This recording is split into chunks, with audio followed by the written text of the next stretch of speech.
نحمده ونصلي على رسوله الكريم. نن به دا خبره ذکر کو چې امام ترمذی رحمه الله د الله رب العالمین نه څومره ډریدلو، په ده زړه کې د الله خوف څومره و. سله دا خبرې اوري اریون شي چې دا دومره لوی خلک و، د الله نه دا ډرېدو څومره، خدمات یې دین دې پورې څومره کړي وو، خو د الله نه دا ډرېدو څومره. امام ترمذی رحمه الله کان زاهدا تقیا متورعا وخاشعا، دا ډېر زاهده سړی و، متقي سړی و، متورع و، خاشع و، خشوع پکې ډېره وه، خشوع تورع تقوا کې ډېره زیاته وه، پرهېزګاره ډېر و، بېرغبته و، دنیا سره یې څه مینه محبت نه و. او ده حافظه دومره قوي وه لکه د امام بخاري رحمه الله چې کومه ده قوي وه. دې وجې نه وسمي بخلیفة البخاري، دته خلیفة البخاري ویلی شو. د امام بخاري رحمه الله خلیفه او جانشین ده.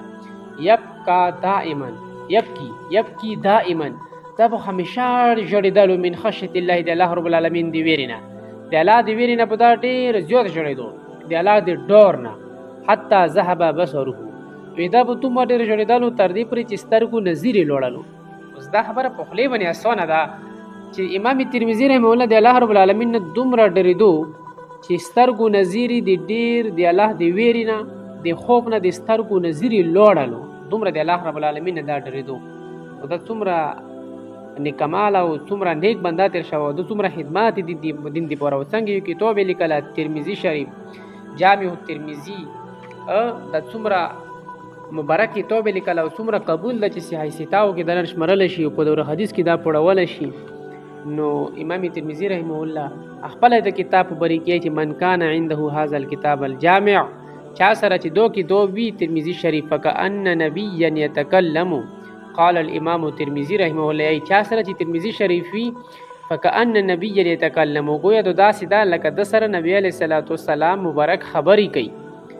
امام ترمذي رحمه الله د الله رب العالمین نه دومره ډرېدو او خدمات یې وګوره ماشاءالله څنګه کتابونه لیکلي. نور کتابونه د ډېر لیکلي، صرف د جامع ترمذي نه ده، نور لکه الشمائل، العلل، المفرد، الزهد، کتاب التاریخ، جامع ترمذي، داسې نور کتابونه د چې کومه ده لیکلي.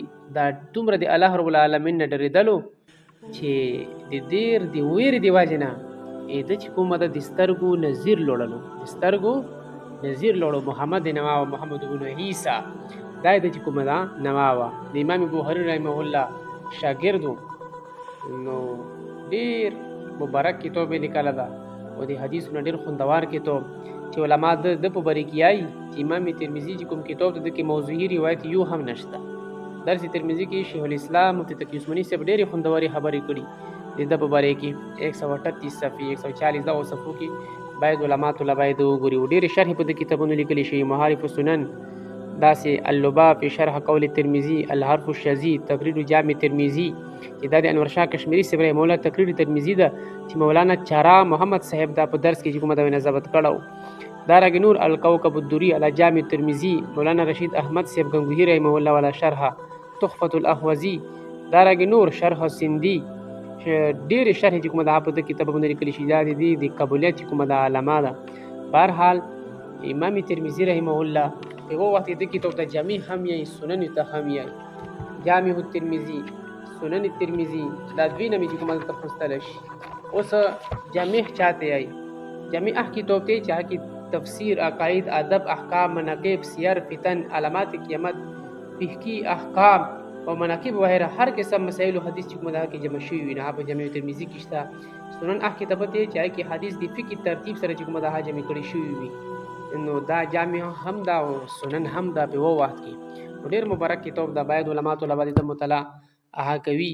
ډېر برکتي کتاب ده، ځکه موږ تاسو ته ویلو که نه چې امام ترمذي رحمه الله خپله یایي چې چا سره دا وي نو داسې ده لکه نبی علیه السلام د سره خبرې کوي. الله رب العالمین د موږ ټول سره د عافیت او د خیر معامله وکړي دنیا او آخرت کې. وصلی الله تعالی علی خیر خلقه محمد و آله و اصحابه اجمعین برحمتک یا ارحم الراحمین.